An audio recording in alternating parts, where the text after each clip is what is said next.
అప్పుడు ఆ రావణాసుడు ఒక గుర్రం బండి వల్ల అది దాంట్లో ఎగిపించుకొని తీసుకొని పోయారంట. అక్కడ ఒక ఈగలు వచ్చిందంట. అప్పుడు వచ్చేసి ఆ ఈగలు వస్తే ఆ ఈగలు వచ్చే ఆయనతో రావణాసుడితో ఫైట్ చేయాలి అనేసి పోయిందంట. అప్పుడు వచ్చేసి ఆ రావణాసుడు ఒక పెద్ద నైఫ్ ఎత్తేసి ఇటు కొట్టేశారంట ఈగల్ని. మళ్ళీ వచ్చి ఆ ఈగలు పడిపోయిందంట. మళ్ళీ ఆయన వచ్చారంట. ఎక్కడ సీత అని అడిగారంట. మళ్ళీ వచ్చేసి సీతని రావణాసుడు తీసుకొని పోతున్నారు అని అందంట. అప్పుడు వచ్చేసి మళ్ళీ హనుమాన్ని పిలిచారంట.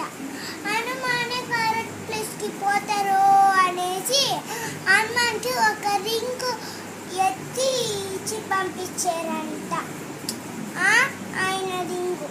అప్పుడు వచ్చేసి అట్లా పోతే అక్కడ కూడా సీత లేదంట. మళ్ళీ ఒక దగ్గర పోతే అక్కడ ఉండదంట సీత.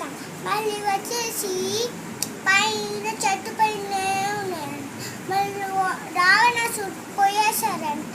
మళ్ళీ వచ్చి అక్కడ దయ్యం ఉండేలాగా అనిపించేసి అప్పుడు వచ్చేసి ఆయన హనుమాన్ వచ్చి